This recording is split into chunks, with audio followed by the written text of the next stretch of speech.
오늘 우리에게 주시는 하나님 말씀 함께 보도록 하겠습니다. 오늘 우리에게 주시는 하나님 말씀은 구약 성경 역대하 25장 14절부터 28절까지의 말씀입니다. 이제 구약 성경 역대하 25장 14절부터 28절까지의 말씀을 한 목소리로 합독하시겠습니다. 아마샤가 에돔 사람들을 죽이고 돌아올 때 세일 자손들의 신들을 가져와서 자기의 신으로 세우고 그것들 앞에 경배하며 분향한지라. 그러므로 여호와께서 아마샤에게 진노하사 한 선지자를 그에게 보내시니 그가 이르되 저 백성의 신들이 그들의 백성을 왕의 손에서 능히 구원하지 못하였거늘 왕은 어찌하여 그 신들에게 구하였나이까 하며 선지자가 아직 그에게 말할 때 왕이 그에게 이르되 우리가 너를 왕의 모사로 삼았느냐 그치라 어찌하여 맞으려 하느냐 하니 선지자가 그치며 이르되 왕이 이 일을 행하고 나의 경고를 듣지 아니하니 하나님이 왕을 멸하시기로 작정하신 줄 아노라 하였더라. 유다 왕 아마샤가 상의하고 예후의 손자 여호아하스의 아들 이스라엘 왕 요아스에게 사신을 보내어 이르되 오라 서로 대면하자 한지라. 이스라엘 왕 요아스가 유다 왕 아마샤에게 사람을 보내어 이르되 레바논 가시나무가 레바논 백향목에게 전가를 보내어 이르기를 내 딸을 내 아들에게 주어 아내로 삼게 하라 하였더니 레바논 들짐승이 지나다가 그 가시나무를 짓밟았느니라. 내가 에돔 사람들을 쳤다고 내 마음이 교만하여 자긍하는도다. 내 궁에나 있으라. 어찌하여 화를 자초하여 너와 유다가 함께 망하고자 하느냐 하나. 아마샤가 듣지 아니하였으니 이는 하나님께로 말미암은 것이라. 그들이 에돔 신들에게 구하였으므로 그 대적의 손에 넘기려 하심이더라. 이스라엘 왕 요아스가 올라와서 유다 왕 아마샤와 더불어 유다의 베세메스에서 대면하였더니 유다가 이스라엘 앞에서 패하여 각기 장막으로 도망한지라. 이스라엘 왕 요아스가 베세메스에서 요아하스의 손자 요아스의 아들 유다 왕 아마샤를 사로잡고 예루살렘에 이르러 예루살렘 성벽을 에브라임 문에서부터 성 모퉁이 문까지 400규빗을 헐고 또 하나님의 전 안에서 오벳 에돔이 지키는 모든 금은과 그릇과 왕궁의 재물을 빼앗고 또 사람들을 볼모로 잡아 가지고 사마리아로 돌아갔더라. 이스라엘 왕 요아스 아들 요아스가 죽은 후에도 유다 왕 요아스의 아들 아마샤가 15년간 생존하였더라. 아마샤의 이외에 처음부터 끝까지의 행적은 유다와 이스라엘 열왕기에 기록되지 아니하였느냐. 아마샤가 돌아서서 요아를 버린 후로부터 예루살렘에서 무리가 그를 반역하였으므로 그가 라기스로 도망하였더니 반역한 무리가 사람을 라기스로 따라 보내어 그를 거기서 죽이게 하고 그의 시체를 말에 실어다가 그의 조상들과 함께 유다 성읍에 장사하였더라. 아멘.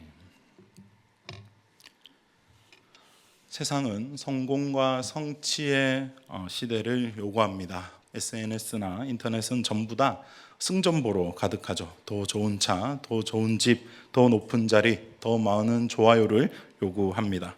우리 마치 평생의 숙제처럼 승리와 성공이라는 정상을 향해 숨가쁘게 달려가고 있을지도 모르겠습니다. 그러나 그 정상에 선다고 한들 무엇이 달라질까요? 사실 정상에 섰을 때 그때를 가장 조심해야 되지 않을까요? 짜릿한 성취감은 잠깐입니다. 그러나 밀려오는 것은 무엇입니까? 예상치 못한 공허함과 또 허무함 아니겠습니까? 더 나아가 그토록 바라던 성공을 움켜쥔 순간 어이없는 실수와 잘못된 선택으로 모든 것을 무너뜨려 본 경험들은 혹시 없으신지요? 심리학에서는 이러한 현상들을 자기 파괴 현상, 자기 방해 현상이라고도 이야기합니다. 성공에 대한 무의식적인 두려움이 있는 것이죠. 스스로가 성공을 누릴 자격이 없다라고 생각하는 것입니다. 그래서 오히려 성공의 자리에서 스스로 행복과 성공을 걷어차 버리는 아이러니한 행동들을 보일 수도 있다라는 것입니다. 오늘 우리는 이 자기 파괴의 원형, 자기 파괴의 영적인 모습을 보여주는 한 사람의 이야기를 봉독했습니다. 그 이름은 유다의 왕 아마샤이죠. 아마샤는 사실 매우 흥미로운 인물이라고 할 수 있겠습니다. 오늘 새벽에 우리 변환 목사님께서 잘 설명을 해주셨는데, 우리 역대하 25장 2절 말씀을 보시면 아마샤에 대해서 이렇게 평가합니다. 아마샤가 여호와께서 보시기에 정직하게 행하기는 하였으나 온전한 마음으로 행하지 아니하였더라 라고 말입니다. 정직하게 행하기는 했지만 온전한 마음이 아니었다. 사실 아마샤의 시작은 그의 영혼에 그어진 미세한 균열, 온전한 마음이 아닌 것으로부터 시작하는 것입니다.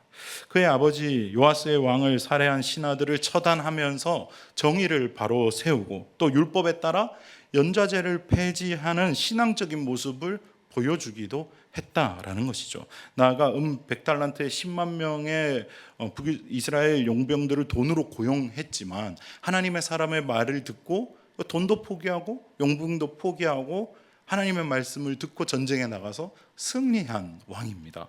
그래서 에돔과의 전쟁에서 지금 승리한 직후 돌아오면서 일어나는 일들이 오늘 본문의 이야기들이죠. 최고의 승리를 맛본 그 순간 그는 깊은 영적 타락의 시대로 접어들기 시작합니다. 우리는 오늘 아마샤의 인생을 통해서 승리의 순간 우리를 찾아오는 가장 위험한 유혹은 무엇이며 또 어떻게 한 사람의 인생이 성공의 정점에서 자기 파괴의 나락으로 떨어지게 되는지 함께 묵상해 보도록 하겠습니다. 먼저 오늘 본문의 시작을 알리는 역대하 25장 14절 말씀은 이렇게 시작합니다. 함께 읽어보겠습니다. 시작. 아마샤가 에돔 사람들을 죽이고 돌아올 때 세일 자손의 신들을 가져와서 자기의 신으로 세우고 그것들 앞에 경배하며 분향한지라. 여러분, 이 구절이 얼마나 충격적이고 비상식적인지 한번 생각해 보시기 바랍니다. 아마샤는 방금 누구의 도움으로, 누구의 능력으로 이 전쟁을 승리로 이끌었습니까? 하나님의 도움이십니다. 하나님의 능력으로 에돔을 물리쳤습니다.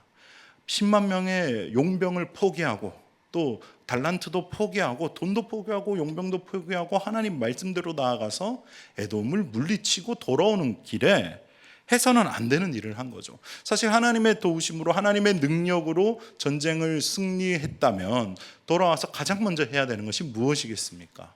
바로 하나님께 감사의 제물을 올리고 하나님께 예배드리는 게 지극히 당연한 상식적인 프로토콜입니다. 그런데 그는 무엇을 합니까?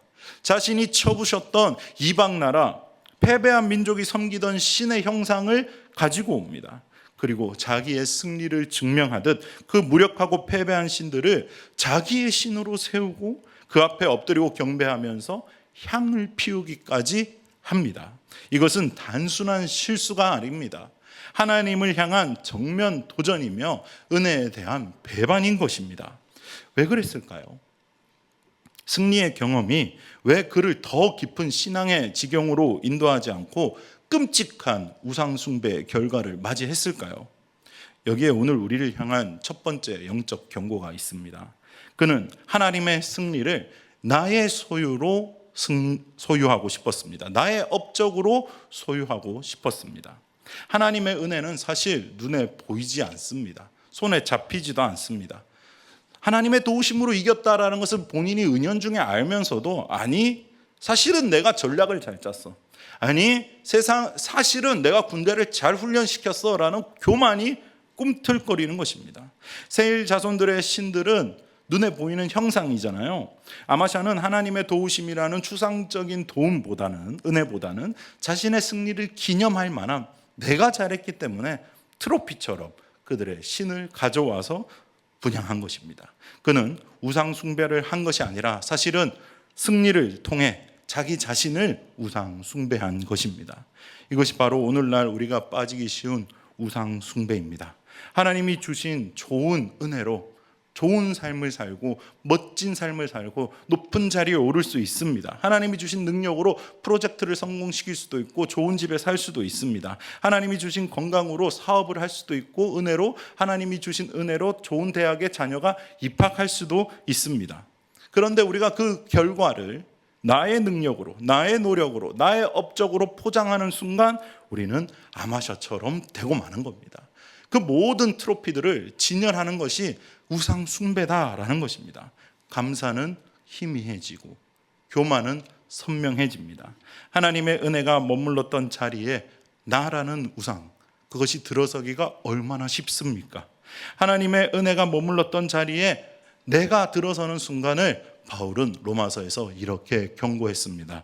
로마서 1장 21절부터 23절까지의 말씀을 읽어드리도록 하겠습니다.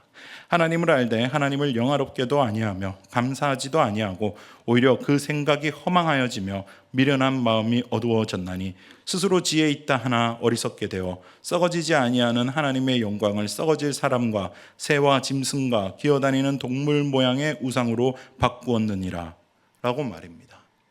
감사가 사라진 자리에는 허망한 생각이 깃들게 되어 있습니다. 그 미련한 마음이 우리의 영안을 어둡게 하며 패배한 신의 우상 앞에 절하게 만드는 것입니다. 또한 그는 사실 처음부터 온전한 마음이 아니었습니다. 서두에 말씀드렸던 25장 2절 말씀처럼 그는 하나님과 세상을 양다리를 걸치고 있었어요. 필요할 때는 하나님의 도우심을 구했습니다. 필요할 때는 하나님의 은혜를 구했고 하나님의 도우심도 맛보았습니다. 그러나 여전히 세속적인 자기 중심에 자기의 성공과 자기를 과시하고 싶은 욕망이 그대로 자리 잡고 있었습니다. 이런 분열의 마음은 진짜 중요한 순간에, 승리의 순간에 주인을 드러냅니다. 에돔과의 전쟁에서 승리하자 그의 마음속에 숨어있던 교만과 공명심이 머리를 들고 하나님의 자리를 빼앗아 버린 것입니다. 우리의 마음도 한번 살펴보면 좋겠습니다. 주일에는 거룩한 성도일 수 있습니다. 그러나 월요일부터 토요일까지는 세상의 성공 법칙을 따라 살아가고 있는 이중적인 마음이 있지는 않으십니까? 기도할 때는 하나님의 뜻을 구할 수 있습니다. 그러나 정작 중요한 결정에서 내 경험과 내 기준을 따라 하나님의 뜻과는 상관없이 내가 보기에 옳은 대로, 내 소견에 보기에 옳은 대로 결정하지는 않으십니까? 이러한 분열된 신앙은 작은 시험에는 그럭저럭 버틸 수 있을지 몰라도 승리라는 거대한 시험대 앞에서는 넘어질 수밖에 없다라는 것입니다. 신앙은 사실 회색지대가 없습니다. 하나님 아니면 세상인 것입니다. 그러나 많은 그리스도인들이 교묘한 자기 합리화로 세상과 하나님 사이에 두 발을 거치는 교묘한 양다리 신앙을 선택합니다. 그러나 기억하시기 바랍니다. 하나님께서는 우리를 간보시는 분이 아니십니다. 하나님께서는 자신을 버리사 십자가에까지 달리시면서 죽기까지 우리를 사랑하신 분이십니다. 하나님에게는 마치 이 온 세상에, 이 우주 만물에 우리밖에 없는 것처럼 우리를 사랑하시는 분이십니다. 그 사랑의 주님을 전심으로 받아들이시고 마음과 목숨과 뜻과 힘을 다해 하나님을 사랑하게 되시길 주님의 이름으로 축복합니다. 한 번의 실수는 누구나 할 수 있습니다. 그 이유가 중요하겠죠. 그런데 하나님의 은혜를 배반하고 우상 숭배에 빠진 아마샤를 하나님께서는 즉각적으로 심판하시지 않으셨어요. 한 번의 기회를 더 주십니다. 역대하 25장 15절 말씀에 보시면 그러므로 여호와께서 아마샤에게 진노하사 한 선지자를 그에게 보내시니 그가 이르되 저 백성의 신들이 그들의 백성을 왕의 손에서 능히 구원하지 못하였거늘 왕은 어찌하여 그 신들에게 구하나이까 하며, 선지자의 메시지는 매우 논리적이고 매우 선명합니다. 왕이시여, 그 신들의 백성조차 구원하지 못했는데 왕은 왜 패배한 그 신들을 섬깁니까? 라고 어린아이도 이해할 수 있는 상식적인 질문이자 그 죄의 핵심을 찌르는 정확한 영적 진단을 했습니다. 이 하나님의 음성 앞에서 아마샤는 어떻게 반응했습니까? 역대하 25장 16절 말씀에 선지자가 아직 그에게 말할 때에 왕이 그에게 이르되 우리가 너를 왕의 모사로 삼았느냐? 그치라 어찌하여 맞으라 하느냐? 하니 선지자가 그치며 이르되 왕이 이 일을 행하고 나의 경고를 듣지 아니하니 하나님이 왕을 멸하시기로 작정하신 줄 아노라 하였더라 라고 말입니다. 아마샤는 선지자의 말, 하나님의 음성에 두 가지 반응을 보입니다. 첫째로 메시지가 아니라 메신저를 공격합니다. 메시지가 아니라 메신저를 공격한다고요. 우리가 너를 왕의 모사로 삼았니? 라는 말에는 지독한 교만과 경멸이 담겨 있습니다. 감히 네가 누군데 나를 왕을 가르치려 하냐? 라는 것이죠. 진리의 내용이 무엇인지도 따져보기 전에 그 말을 하는 사람의 자격과 신분을 먼저 문제 삼아 그 메시지 자체를 거부합니다. 이것은 오늘날에 우리도 죄를 지적받을 때 동일하게 그런 모습들을 보이지 않는지 점검해야 되는 장면입니다. 강단에서 선포되는 하나님의 말씀인 목사님들의 설교가 혹시 내 삶을 찌를 때 목사님이 날 저격하네? 라고 생각하시면 안 된다라는 것입니다. 하나님의 사랑의 음성으로 들으셔야 합니다. 배우자나 친구가 사랑으로 권면할 때 너나 잘하세요 라면 안 된다라는 것입니다. 내용의 진실성보다 말하는 사람의 흠을 찾아내서 메시지에 집중하는 것이 아니라 메신저를 공격하고 싶은 마음, 들어야 할 진리로부터 도망치고 싶은 마음, 그러나 기억하셔야 합니다. 하나님께서는 우리가 듣지 아니하면 나귀의 입을 통해서라도 말씀하시는 분이십니다. 이방 나라의 왕을 통해서라도 말씀하시는 분이십니다. 누가 말하는가가 아니라 그 내용이 하나님의 진리인가 아닌가, 그 말씀이 하나님의 말씀인가 아닌가, 그 말씀이 내 영혼을 살아나게 하는 진리의 말씀인가 아닌가를 분별해야 하는 것입니다. 두 번째, 그는 진리의 말씀을 소음으로 생각하고 차단해버립니다. 그치라 어찌하여 맞으려 하느냐라고 말합니다. 그에게 선지자의 권면은 더 이상 하나님의 말씀으로 진리의 음성으로 들려지지 않았습니다.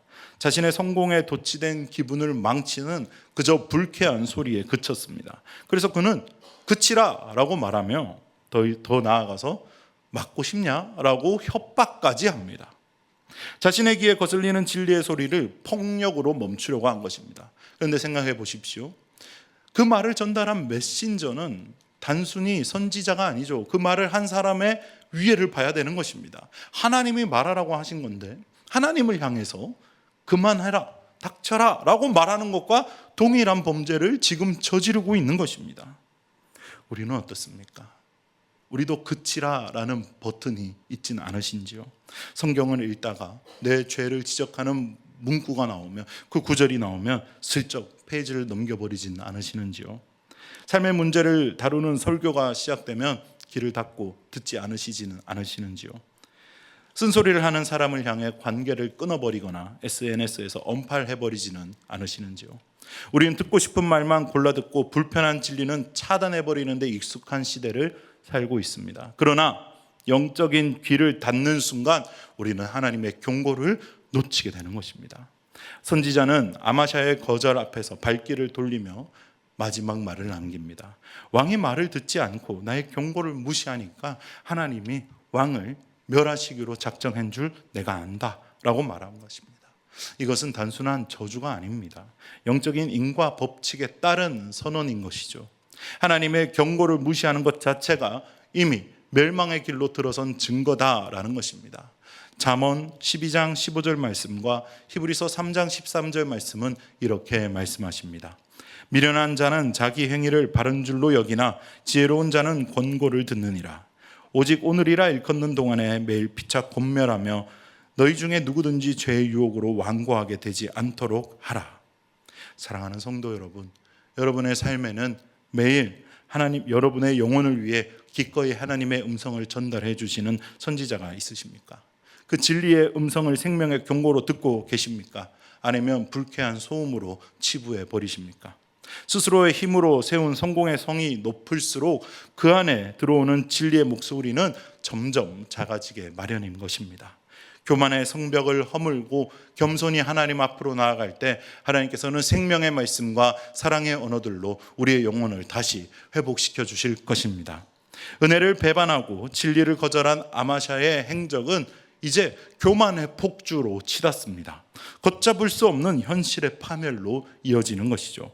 역대하 25장 17절 말씀을 보시면 유다 왕 아마샤가 상의하고 예후의 손자 요아하스의 아들 이스라엘 왕 요아스에게 사신을 보내어 이르되 오라 서로 대면하자 한지라 라고 되어 있습니다.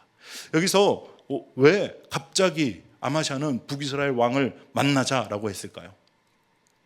그냥 단순히 좀 만나서 친목 도모하려고 불렀을까요?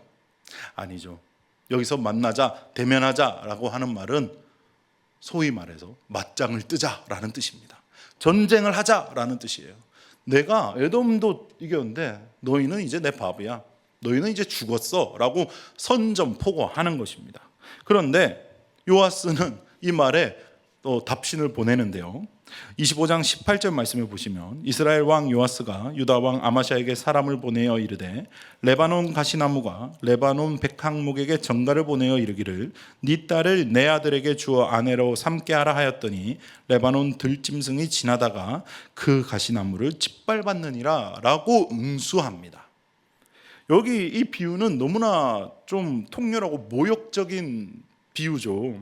레바논의 웅장한 백향목은 누구를 상징하는 겁니까?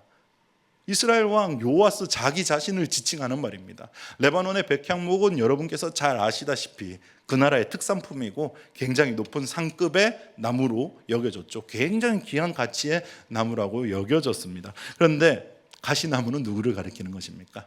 아마샤를 지칭을 하겠죠. 가시나무는 쓸모가 없잖아요. 너는 정말 볼품없는 존재다라고 비유하는 것입니다. 그래서 가시나무가 백향목의 딸을 달라, 말도 안 되는 소리 하고 있네 라는 말을 돌려서 이야기한 거죠. 그런데 레바논의 들짐승이 그 가시나무도 밟을 것이다. 너는 내가 나설 필요도 없어 라고 응수하는 것입니다. 그는 친절하게 충고까지 덧붙이는데요. 19절 말씀을 보시면 네가 에돔 사람들을 쳤다고 내 마음이 교만하여 자긍하는도다. 내 궁에나 있으라. 어찌하여 화를 자초하여 너와 유다가 함께 망하고자 하느냐라고 이야기합니다. 작은 승리 하나에 너무 우쭐대지 말라고 경고하는 것입니다. 그냥 가만히 궁에만 있으면서 만족하면서 살아라고 이야기하는 것입니다. 적국의 왕에서 나온 말이지만 사실 좀 아마샤가 들어야 하는 말인데도 아마샤는 마지막 경고까지도 무시하고 자기가 하고 싶은 대로 행동하고 마는 것입니다. 아마샤는 듣지 않았습니다. 사실 그 이유가 본문 20절에 나오는데요. 함께 읽어보겠습니다. 시작. 아마샤가 듣지 아니하였으니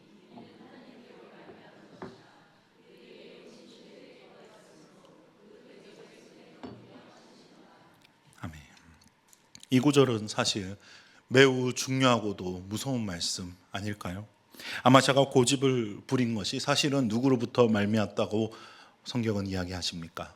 하나님부터 말미암았다. 하나님으로부터 말미암았다라고 말씀하십니다. 이것은 하나님께서 강제적으로 아마샤를 죄짓게 만들었다라는 뜻이 아닙니다. 오히려 아마샤가 스스로 은혜를 버리고 진리를 거절하고 교만의 길을 걸을 때 하나님께서는 더 이상 그를 붙잡지 않으시고 그가 하고 싶은 대로 내버려 두셨다라는 뜻이에요.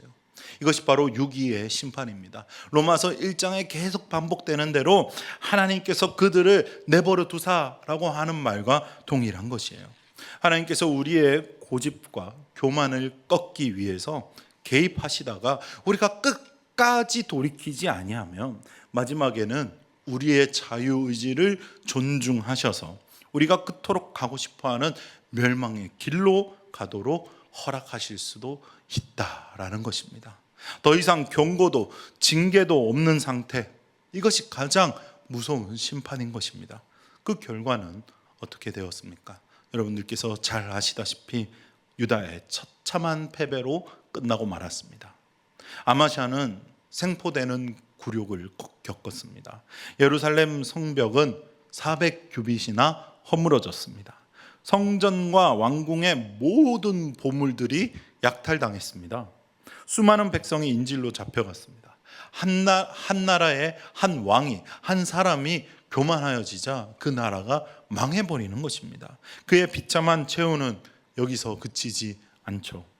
역대하 25장 27절 말씀을 보시면 아마샤가 돌아서서 여호와를 버린 후로부터 예루살렘에서 무리가 그를 반역하였으므로 그가 라기스로 도망하였더니 반역한 무리가 사람을 라기스로 따라 보내어 그를 거기서 죽이게 하고 라고 기록되어 있습니다. 그의 최후가 기록되어 있는데요, 여호와를 버린 순간부터 그의 삶에는 사실 반역의 그림자가 드리워졌던 것이죠. 결국 신하들을 피해서 도망하다가 비참하게 살해되는 것으로 생을 마감합니다. 하나님을 버린 대가가 이처럼 비참한 최후다라는 것을 보여주는 하나님의 놀라운 경고인 것입니다. 사랑하는 성도 여러분, 아마샤의 이야기는 고대의 한 왕의 어리석은 이야기일 뿐만이 아니라 이것은 승리에 취해 교만해지고 하나님의 음성을 외면한 채 자기 생각대로 자기 교만대로 폭주하다가 파멸에 이르는 모든 인생의 비극적인 자화상인 것입니다. 하나님이 떠나는 자리에 영적인 진공 상태는 없습니다. 하나님이 떠나면 다른 것으로 채워지기 마련인 것이에요. 그래서 하나님을 붙드는 선택이 정말 중요합니다. 에돔을 이긴 작은 승리, 그때 그는 바짝 엎드려서 납작 엎드려서 하나님 감사합니다, 하나님께서 하라고 한 대로 했더니 하나님 나의 원수를 꺾으시고 내 대적을 무너뜨리시고 하나님이 나를 존귀케 하셨네요, 이 모든 영광 하나님께 드립니다라고 했다면 아마샤는 이런 결과를 맞지 않았을 거예요. 그러나 그 자그마한 승리가 주는 성취감으로 인해 그는 자기 자신을 선택하고 하나님의 은혜를 배반했습니다. 요아스의 현실적인 충고마저 무시했던 것처럼 주변의 진심 어린 조언들을 무시한 채 내 인생 내 마음대로 살 거야 라고 하는 순간 아마샤처럼 비참한 인생이 될 수도 있다라는 것입니다. 기억하십시오. 교만은 하나님께서 가장 싫어하는 죄악입니다. 잠언 16장 18절 말씀은 이렇게 말씀하십니다. 교만은 패망의 선봉이요 거만한 마음은 넘어짐의 앞잡이이니라. 교만은 우리의 영적 GPS를 고장내서 멸망의 낭떠러지를 향해 달려가게 만듭니다. 그리고 그 폭주의 끝에는 아마샤와 같은 비참한 결말만이 기다리고 있는 것이죠. 교만이라는 것이 참 무섭고 어렵습니다. 조금만 방심하면 내가 잘한 것처럼 생각합니다. 조금만 방심하면 내가 이루었다라고 생각합니다. 그러나 성경은 반대로 말씀하십니다. 주님이 십자가에서 다 이루었다고 말씀하셨고, 주님이 우리의 주인 되신다라고 말씀하셨고, 주님이 우리의 삶을 통치하신다라고 말씀하셨습니다. 내 이룬 모든 일들이 하나님이 주신 것이다라는 은혜의 감각이 없이는 우리는 언제든지 불완전한 육체를 입고 있기 때문에 죄악의 발걸음으로 내디딜 수밖에 없는 것입니다. 오늘 우리는 승리의 정점에서 추락해서 자기 파괴의 길로 걸어간 아마샤 왕의 인생을 살펴보았습니다. 그는 은혜를 배반했습니다. 승리를 자신의 공으로 삼고 승리에 대한 하나님을 패배한 에돔의 우상으로 바꾸어 버렸습니다.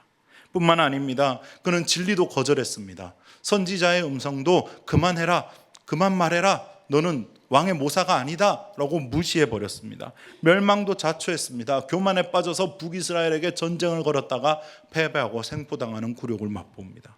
그 모든 비극의 시작은 어디였습니까? 서두에 말씀드렸던 마음이 온전히 하나님께 향하지 않은 까닭이기 때문입니다. 그렇다면 이 자기 파괴의 영성에서 벗어나서 끝까지 승리하는 삶을 살기 위한 해답은 무엇이겠습니까?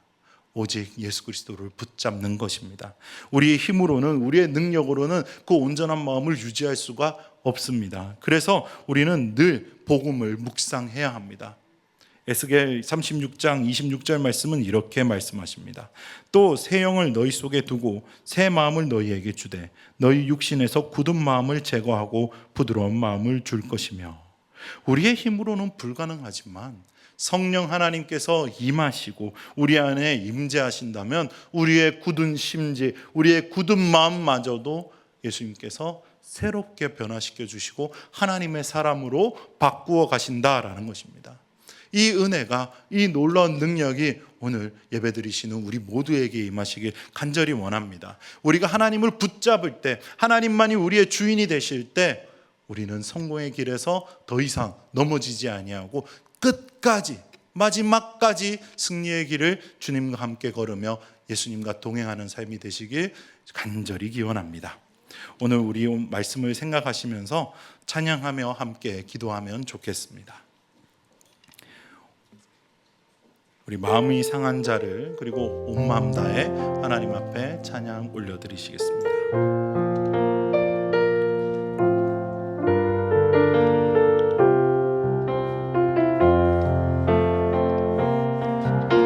마음이 상한 자를 고치시는 주님, 하늘의 아버지 날 주관하소서.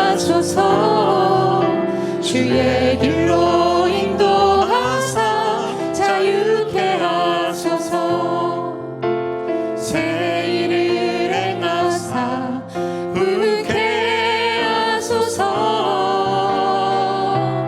의의 주리고 복이 많으니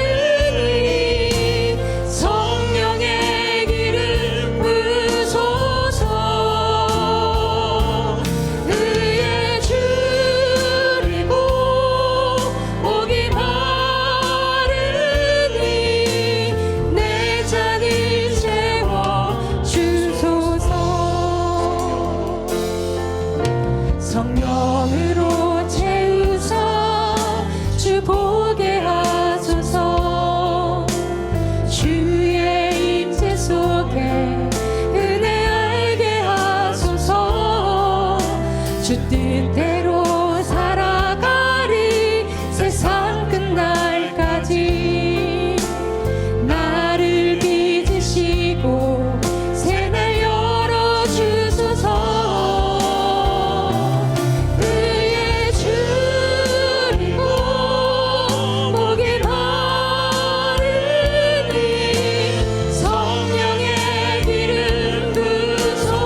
손